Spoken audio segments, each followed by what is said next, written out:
오늘은 왕의 복음 마태복음 강해 말씀, 오늘 설교 제목 같이 읽도록 하겠습니다. 행복을 찾아서라는 제목으로 같이 은혜의 말씀을 나누겠습니다. 평범한 보통 사람들한테 우리가 물어봅니다. 왜 사십니까? 어떻게 대답할 것 같아요? 여러분, 왜 사세요? 갑자기 다들 꿀만 드셨네요. 왜 사십니까? 그럼 보통 세상 사람들은 보통 많이 대답하는 게 뭐예요? 행복해지려고요. 직장인들한테 물어보죠. 왜 그렇게 일하세요? 그러면 행복한 미래를 위해서요. 그러니까 보통 사람들이 생각하는 행복이라고 하는 개념은 소유와 관련이 있어요. 그러니까 무엇인가를 더 많이 소유하면 내가 좀 행복해지지 않을까? 과연 그럴까요? 트로나 폴리스라고 하는 사람이 쓴 책이 한 권 있습니다. 꽃들에게 희망을 이라는 책이 있어요. 이 책은요, 재미나게도 주인공들이 애벌레예요. 두 애벌레가 나오는데 하나는 호랑 애벌레, 또 하나는 노랑 애벌레가 나옵니다. 근데 그 애벌레들이요, 어떤 기둥을 쫓아서 점점 위로 올라가고 있는 거예요. 한번 기둥의 사진을 보여드릴까요? 저 많은 애벌레들이 뭔가를 쫓아서 계속 기둥으로 올라가요. 그러니까 호랑 애벌레도 저 끝에 가면 무엇이 있을 거다라는 기대를 가지고 올라갑니다. 올라가다 보니까 다른 애벌레들하고 계속 부딪힐 거 아닙니까? 서로 치고 받고 혼란과 소란이 거기에 가득해요. 그러나 남보다 빨리 먼저 올라가기 위해서는 그 다른 애벌레를 짓밟는 일도 해야 되는 겁니다. 그럼에도 불구하고 호랑 애벌레는 열심히 올라갑니다. 그런데 노랑 애벌레는요, 생각을 바꿨어요. 나는 저들하고 다른 길을 가야 되겠다라고 생각을 먹은 겁니다. 그래서 어떻게 하느냐, 다른 길 쪽으로 가는데 거기서 마침 늙은 애벌레를 만납니다. 그러면서 어떤 걸 알게 됐느냐, 나비가 되는 비결을 배우게 됩니다. 호랑 애벌레는요, 심지어 옆에 있는 애벌레를 밀치면서까지 빨리빨리 올라가고 위로 올라갔습니다. 그런데 막상 맨 위에 올라가 보니까 아무것도 없는 거예요. 그 호랑 애벌레가 절망에 빠집니다. 반대로 노랑 애벌레는요, 뭐가 됐어요? 나비가 돼서 훨훨 날아서 호랑 애벌레를 찾으러 간다는 게 저 책의 내용이에요. 우리도 한 번쯤 인생을 살다가 궁금할 때가 있잖아요. 나는 지금 어디로 가고 있는 것일까? 무엇이 더 나은 삶일까? 만약 오늘 거기에 대한 답을 찾기를 원한다면 이 시간 모든 것을 잠깐 멈추고 오늘 말씀에 집중될 때 우리의 삶이 변화될 수 있을 줄 믿습니다. 예수님께서는요, 지난 시간 세례 요한한테 세례를 받았습니다. 그리고 어디로 가셨느냐? 광야로 가서 뭐를 받았어요? 성령에 이끌리러 광야에 가서 시험을 받으셨어요. 그리고 그 시험에서 승리하는 것을 보여주셨습니다. 그리고 갈릴리에서 본격적으로 사역을 시작하세요. 그런데 삽시간에 사람들한테 소문이 났습니다. 왜 그러냐면 예수님께서 병든 자를 고치시기 시작했거든요. 중풍병자, 간질, 귀신 들린 자들을 고치니까 예수님 주변에 사람들이 많이 모이기 시작했어요. 그래서 마태복음 4장의 맨 마지막은 어떤 말로 끝을 맺느냐? 수많은 무리가 따르는지라. 그러니까 수많은 무리가 예수님을 따르는데 그 무리들의 모습을 보면 마치 저 기둥에서 올라간 애벌레가 경쟁에서 떨어져서 바닥에 떨어진 실패한 사람들, 소외된 사람들, 버려진 사람들, 세상 관점으로 봤을 때는 도저히 행복해할 것 같지 않은 사람들이 예수님 주변에 모이기 시작했다라는 거예요. 그럼 그런 사람들을 보고 있는 예수님의 심정은 어떠셨을까요? 그래서 오늘 예수님은요, 산등성이를 올라가십니다. 갈릴리 호수가 시원하게 보이는 그 산등성이에 앉아서 오늘 자리에 앉아서 말씀을 시작하십니다. 그게 오늘 우리가 읽었던 1절과 2절 말씀입니다. 다시 한번 읽도록 하겠습니다. 예수께서 무리를 보시고 산에 올라가 앉으시니 제자들이 나온지라 입을 열어 가르쳐 이르시되. 오늘 말씀은 우리가 알다시피 5장부터 7장까지는 산상수훈이라는 말씀으로 유명한 말씀이죠. 특별히 그 첫 시작하면은 어떤 말씀으로 시작하고 있어요? 8가지 복이 나온다 그래서 팔복으로 우리는 잘 기억하고 있을 겁니다. 예수께서 산을 올라가셨어요. 그리고 자리에 앉으셨습니다. 자, 이거는 산을 올라가다가 힘들어서 앉은 것이 아니라 당시에 랍비들이 제자들을 가르치려면 앉아서 가르침을 시작했다라는 뜻이에요. 그러니까 본격적으로 하나님의 아들로서의 권위로서 이 제자들에게 말씀을 전하기 시작했어요. 그런데요, 그 말씀이 어찌나 대단한 말씀인지 마태복음 7장 28절에서 29절에 보면 어떤 말씀이 나와 있느냐. 무리들이 그 말씀에 산상수훈 말씀을 다 듣고 반응이 어떻다고요? 첫 번째는 뭐였어요? 놀랐어요. 세상과 똑같은 말씀이 아니어서 놀랐어요. 그리고 두 번째는 어떻습니까? 권위 있는 자의 말씀처럼 들렸어요. 세 번째는요, 서기관들하고 똑같지 않은 말씀이었습니다. 그러다 보니까 그들의 생각이라고 하는 틀, 즉 프레임이 바뀌기 시작했다라는 거예요. 특별히 오늘 입을 열어 가르쳤다는 얘기는 그 입술에 나오는 말씀 하나하나가 너무나 귀한 나머지 오늘 귀한 성도들처럼 저를 다 주목하고 계시잖아요. 예수님이 무슨 말씀을 하시는지 하나하나를 지금 다 주목하고 있다는 거예요. 왜 그렇게 주목할 수밖에 없느냐? 그들은 실패한 인생처럼 살았던 사람들이에요. 그런데 예수님의 말씀을 시작하자 그들에게 어떤 반응이 일어났느냐? 설마 나 같은 자에게도 천국이 있다고? 나도 기회가 있다고? 하나님이 나 같은 자에게도 사용하신다고? 그들은 그 말씀 하나하나가 자신에 대해서 천국의 얘기를 하다 보니까 그 입술을 안 볼 수가 없었던 거예요. 주목하지 않을 수 없었던 겁니다. 그런데요, 오늘 말씀은요, 수많은 무리들에게만 해당되는 말씀이 아니에요. 특별히 누구한테 해당되는 말씀이냐? 오늘 무리가 있고 성경에 보면 제자가 있어요. 근데 오늘 말씀은 제자들이 해당되는 말씀이에요. 수많은 무리들은 예수님의 필요를 따라서 쫓아왔던 사람들이지만 제자들은 어떤 사람들입니까? 모든 것을 다 버리고 예수님께 자신의 인생을 드렸던 사람들이 받을 말씀이라는 겁니다. 우리는요, 다 여기서 누구나 행복해지고 싶어 하십니다. 여기서 나는 행복해지고 싶지 않다라고 생각하는 분이 있으십니까? 아마 아무도 없을 겁니다. 그래서 오늘 처음으로 산상수훈에 여는 말씀이 바로 어떤 말씀이에요? 복에 대한 말씀입니다. 그런데 이 말씀은요, 우리의 생각의 틀을 완전히 바뀌었어요. 지금도 여러분들이 밖에 나가보면 어떤 말을 들을 때가 많느냐? 넌 행복할 자격이 있어. 넌 행복할 자격이 있어. 이런 말 많이 들으시죠? 근데 이게 진짜일까요? 우리는 이 말이요, 참이기를 바래요. 거짓말이면 안 되잖아요. 나도 행복해지고 싶은데. 우리 다 그런 생각을 합니다. 그러나 우리는 속고 있는 겁니다. 가만히 생각해 보세요. 하와는요, 자신이 선악과를 먹으면 행복해질 거라고 생각했어요. 가인은요, 아벨을 죽이면 행복해질 거라고 생각했어요. 요셉의 형제들은요, 저 요셉만 노예로 팔아버리고 없어지면 자신들의 삶은 행복해질 거라고 생각했어요. 삼손은 저 블레셋 여자하고 결혼만 하면 내가 행복해질 거라고 생각했습니다.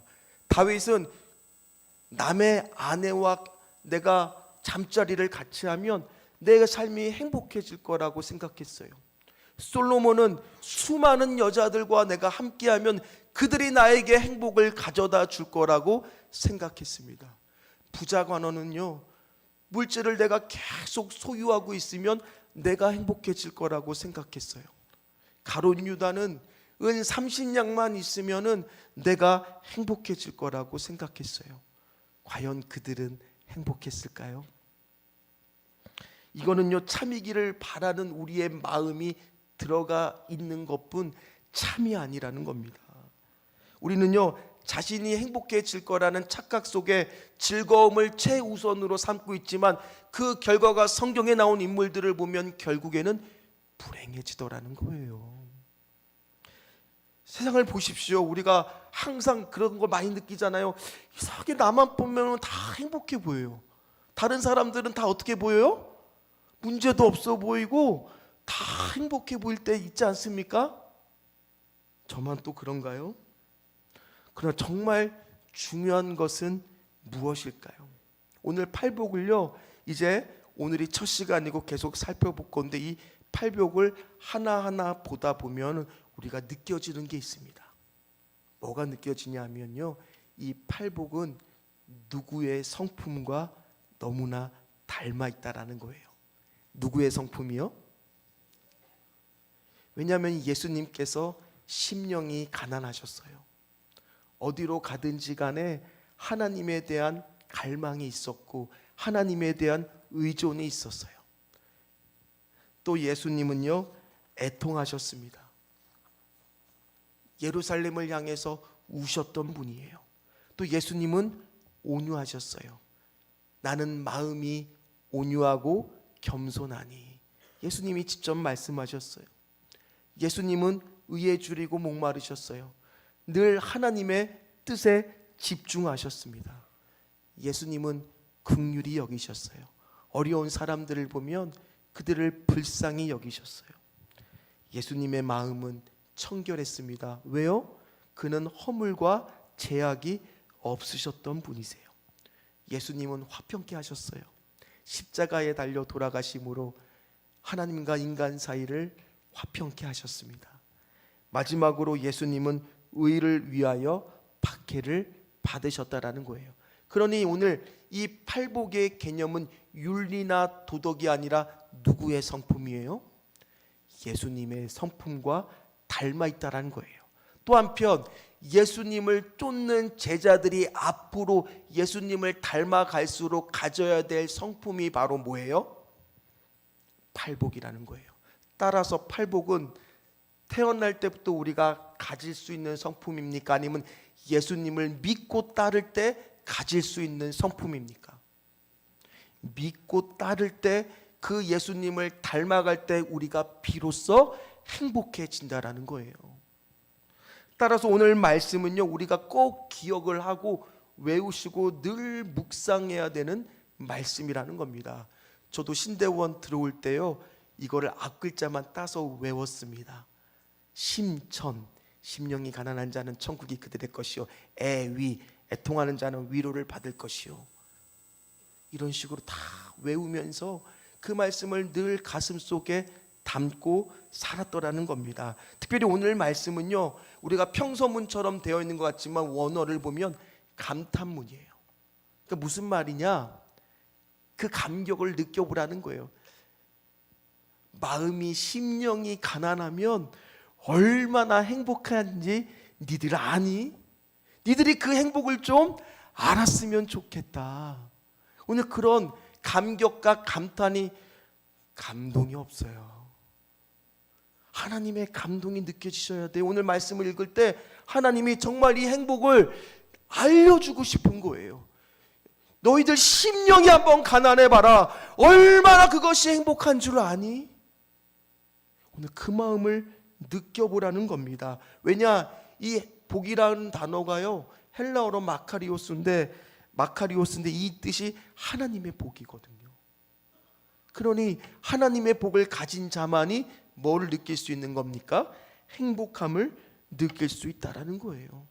예수님 보세요. 오실 때 뭐 물질이 있었습니까? 십자가를 지셔야 되고 고통당하는 삶인데도 불구하고 예수님은 오늘 행복하셨다라고 말씀하고 있는 거예요. 왜요? 하나님에 대한 갈망은 갈수록 더 커지고 하나님을 의지하는 마음은 늘 있으니 심령이 가난함을 소유했던 것이 바로 예수님이기 때문이라는 겁니다.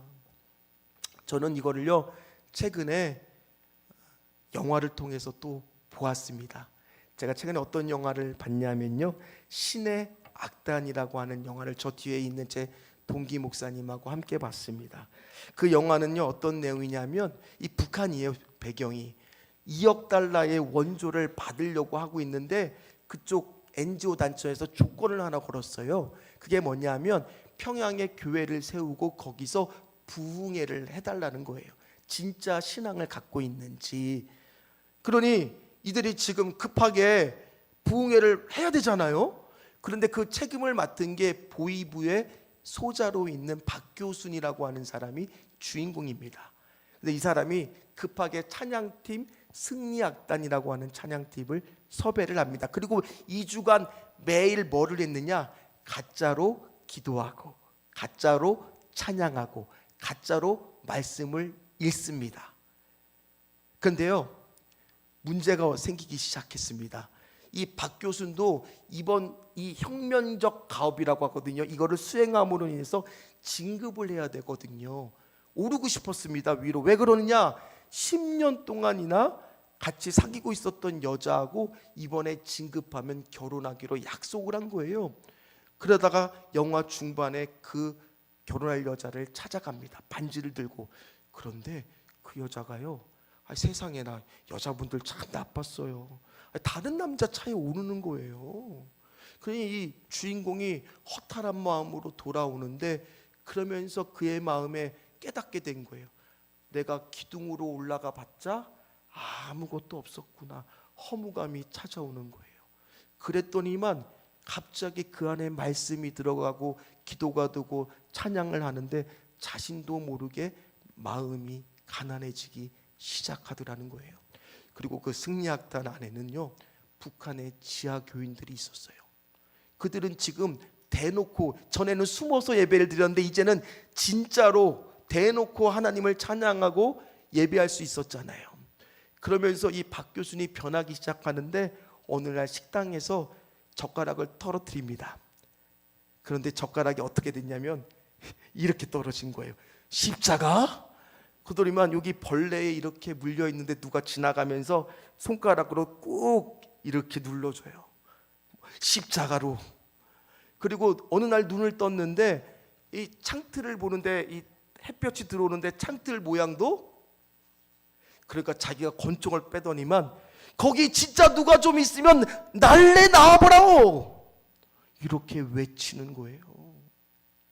그러면서 그가 맡은 찬양을 부르는데 처음에는 그 찬양을 담담하게 부릅니다. 근데 그에게는 하나의 서사가 있었는데, 어릴 때 자기가 일기에 엄마가 성경책을 보고 있다라는 것을 쓰고 그걸 학교에서 발표를 한 거예요. 그래서 엄마가 예수쟁이로 몰려서 처형을 당합니다. 그리고 자신도 보이부에 있을 때 자신의 삼촌을 잡아서 예수쟁이로 처형을 했던 사람이에요. 그런 그가 그런 과거에 힘들었던 모습을 다 탈피하고 벗어버리면서 어떤 찬양을 부르느냐, 고통의 멍에 벗으려고 예수께로 나갑니다. 자유와 기쁨 베푸시는 주께로 갑니다. 그렇게 하다가 갈수록 심령이 가난해지니까 복받쳐 오르는 감정을 주체 못하고 점점 목소리는 떨리고 갈라집니다. 그 영상을 제가 준비했습니다. 잠깐 같이 보도록 하겠습니다.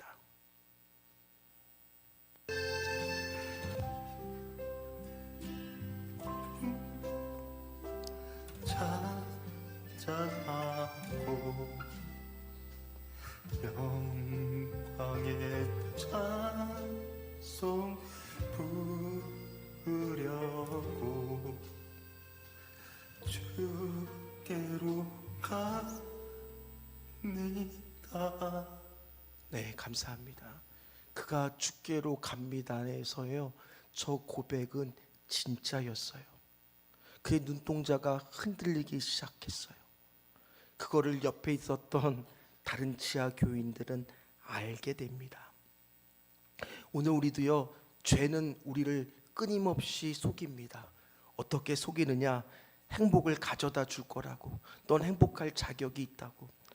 그냥 올라가 보면 아무것도 없어요. 그 행복은 참된 행복이 아닙니다. 그럴듯하게 옷을 입고 있는 거짓 행복입니다. 물론 우리가 부동산이 오르고 주식이 오르고 우리가 갖고 있는 소유가 늘면 일시적이나마 만족감도 생기고 기분도 좋아집니다. 그러나 그건 말 그대로 일시적이에요. 죄도 우리에게 아주 잠깐 동안의 쾌락과 즐거움이 줍니다. 특별히 여기 젊은 분들이 많이 있지만 도파민이 터지는 세대에서는 핸드폰은 우리의 고민을 잠깐이라도 잊게 해줍니다. 그러나 그것들은요, 영원한 행복을 가져다 주지 않습니다. 특별히 이 모든 것을 다 누려본 사람이 있잖아요. 명예도 누려보고 물질도 누려보고 권력도 누려보고 쾌락도 누려본 솔로몬이 뭐라고 말하느냐? 전도서 1장 2절 말씀을 같이 읽도록 하겠습니다. 전도자가 이르되 헛되고 헛되며 헛되고 헛되니 모든 것이 헛되도다. 뭐를 반복하고 있어요? 헛되다란 얘기를요. 우리 새벽기도 나오신 분들은 알겠지만 이 단어의 뜻은, 히브리어 뜻은 헤벨이라고 하는 건데 이게 안개란 뜻이에요. 그러니까 안개가 어떻습니까? 입김을 불면 사라질 것들. 그 거짓 행복에 사람들은 죄에 속아 살고 있다라는 겁니다.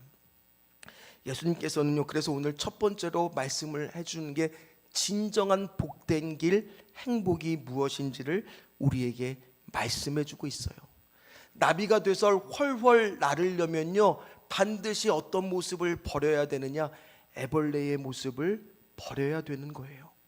그러나 우리는요, 아직도 그 애벌레로 사는 것을 기꺼이 포기해야 나비가 되는데도 불구하고 그 죄된 모습에 빠져 있을 때가 많다는 거예요. 사랑하는 성도 여러분, 죄의 허물을 벗어버리십시오. 그리고 오늘 주님의 자녀로 훨훨 날아오르시는 은혜가 있으시기를 주의 이름으로 축원합니다. 우리가 그 예수님을 닮을수록 우리의 행복의 빈도는 잦아지게 되고 순도는 올라가며 그리고 농도는 더 진해지게 될 줄 믿습니다. 왜 그러냐? 예수님이 행복의 원천이잖아요. 요한복음 10장 10절 말씀이 뭡니까? 내가 온 것은 양으로 생명을 얻게 하고 더 풍성히 얻게 하려 하심이라. 그렇다면 우리는요, 도대체 심령이 가난해지면 어떤 모습이 될까요? 아마 여러분들이 지금껏 같이 살펴봤지만 심령이 가난해진다는 것이, 죄송합니다, 약해진다는 말은 아닐 겁니다. 내 마음이 약해져서 이것저것 결정하지 못하는 마음이 그런 약한 상태를 말하는 것은 아닙니다. 어떤 걸 말하겠습니까? 심령이 가난해진다. 아까 그 박 교수의 얼굴을 떠올려 보세요. 내가 죄인된 모습을 깨닫는 거예요. 그러면서 나는 예수님이 필요하구나. 예수님에 대한 갈망이 시작되는 거예요. 예수님이 내 인생에 정말 필요하구나. 나는 죄인이구나. 그래서 자신이 믿었던 신념이 바뀌어지는 그 순간이 바로 어떤 순간이에요? 심령이 가난해지는 순간이에요. 우리는 사도 바울을 보면 알 수가 있었어요. 그가 믿었던 신념은 무엇입니까? 자기는요, 태어날 때부터 로마 시민권자로 태어난 사람입니다.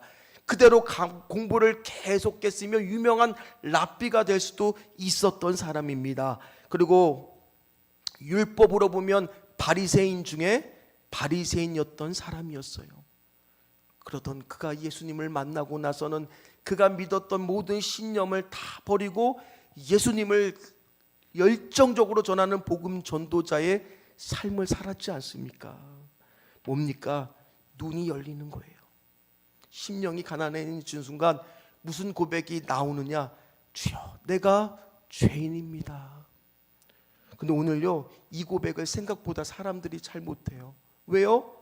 나가 뭐 그렇게 크게 잘못했냐고. 나는 그래도 법 없이도 살 사람이고 내가 여태까지 살면서 크게 범죄한 것도 없는데 내가 무슨 죄인이냐고. 그러나 오늘 여러분들의 입술 가운데 나는 하나님 앞에 죄인입니다, 그 고백을 할 수 있는 그 사람이 복된 사람입니다. 그게 축복이에요. 오늘 나의 죄성이 보이고 주님 앞에서 정말 나는 하나님 아버지여 예수님이 필요하고 나는 고백을 할 수 있는 순간 우리는 예수님을 더 갈망하고 의존하게 된다는 겁니다. 그런 사람이 오늘 뭐를 소유해요? 심령이 가난한 자는 천국을 소유할 거라고 말씀하셨습니다. 특별히 우리가 이 천국이라고 하는 단어는 마태복음에서 이렇게 얘기하지만 누가복음에서는 뭐라고 말한다 그랬습니까? 하나님의 나라. 그래서 이 하나님의 나라가 어떤 나라예요? 예수 그리스도가 왕이 되시는 그곳에 하나님의 나라가 있다 그랬잖아요.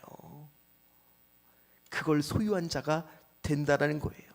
특별히 오늘 누가복음 동일한 말씀 6장 20절은 어떻게 말하고 있는지 한번 같이 읽도록 하겠습니다. 예수께서 눈을 들어 제자들을 보시고 이르시되 너희 가난한 자는 복이 있나니 하나님의 나라가 너희 것이미요. 물론 단어가 빠져 있습니다. 말씀을 가만히 보면 심령이라는 단어가 빠져 있습니다. 그러나 왜 빠져 있느냐? 가난해진 사람은요 어차피 심령이 가난해질 수밖에 없어요.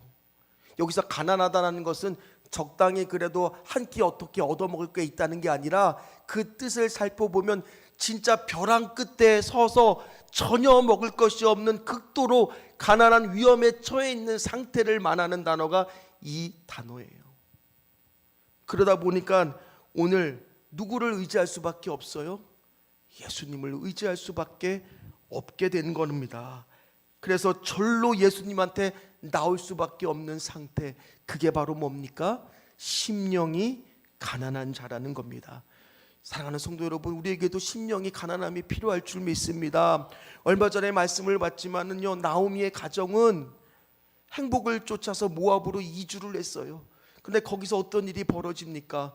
남편이 죽어요. 두 아들이 죽습니다. 그래서 나오미가 뭐라고 고백을 하느냐?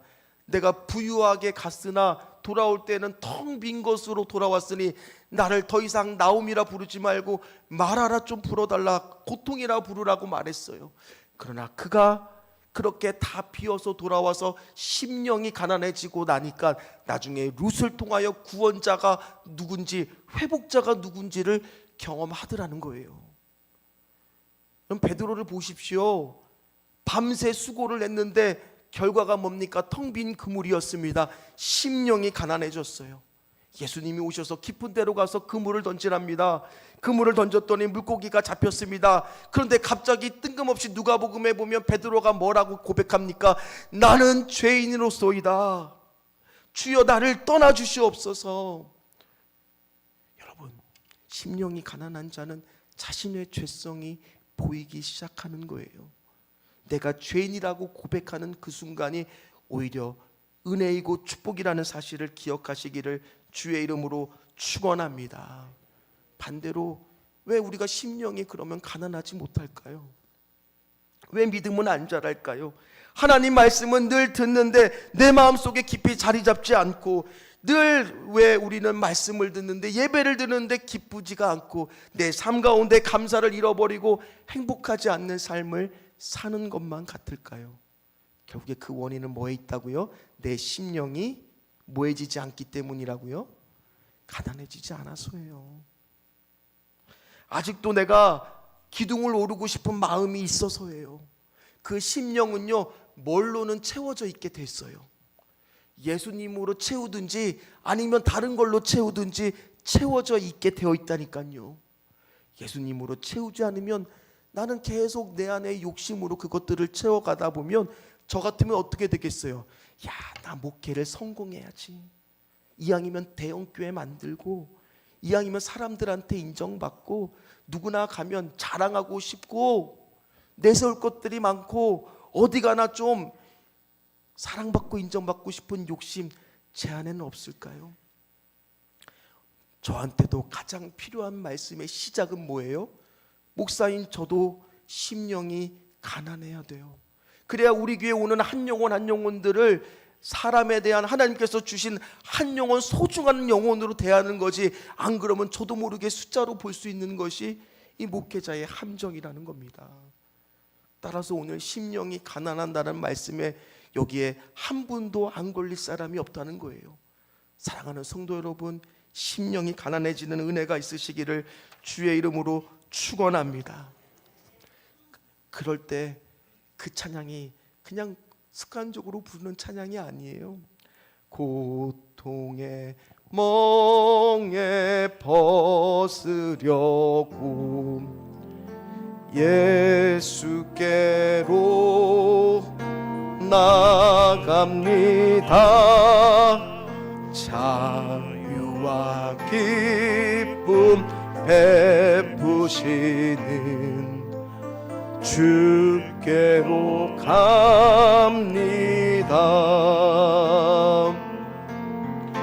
병든 내 몸이 튼튼하고 빈궁한 삶이 구해지면 죄악을 벗어버리려고 주께로 갑니다. 하나님, 제 목회 여정 가운데에서도 한 영혼을 향한 마음을 놓치지 않는 10년의 가난함을 회복하여 주시옵시고, 주님 없이는 안 되는 것을 깨닫는 은혜가 되게 도와주셔서 하나님 의지하지 않고서는 단 한 걸음도 내딜 수 없다는 것을 깨닫는 은혜가 있게 도와주시고, 늘 나의 죄성을 깨닫고 하나님 앞에 나의 죄성을 고백하고 회개하는 이 영혼이 되게 해달라고 우리는 저뿐만 아니라 여러분들도 기도해 주셔야 될 줄 믿습니다. 그러면요, 하나님의 나라는요, 로마서 14장 17절에 이런 은혜가 있습니다. 같이 마지막으로 읽도록 하겠습니다. 하나님의 나라는 먹는 것과 마시는 것이 아니요 오직 성령 안에 있는 의와 평강과 희락이라. 평강과 하나님의 뜻과 기쁨이 있다는 거예요.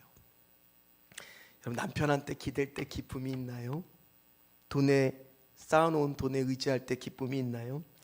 자랑하고 싶을 정도로 잘난 아들 때문에 여러분들의 기쁨이 있나요? 내 건강 의지할 때 행복할까요? 세상을 의지할 때는 느끼지 못했던 그 평강, 그 기쁨, 그 하나님의 나라를 누리는 저와 여러분들 다 되시기를 간절히 소망합니다. 예수님 때문에 행복하십시오. 예수님 때문에 기쁘십시오. 예수님 때문에 화평을 누리십시오. 이제 팔복의 말씀 시작입니다. 다음 주 더 기대하는 마음으로 우리 찬양팀 준비해 주시고요. 우리 찬양하면서 진짜 행복이 무엇인지 이제 열었어요. 그럼 이거는요, 따로 떨어진 말씀이 아니에요. 심령이 가난할 때 우리의 마음은 애통하게 되어 있어요. 그 다음에 계속 연결이 되게 되어 있어요. 그 시작은 우리의 심령이 가난해지는 겁니다. 오늘 그 행복을 찾는 저와 여러분 되시기를 주의 이름으로 축원합니다. 축원합니다. 찬양합니다. 화려하지는 않아도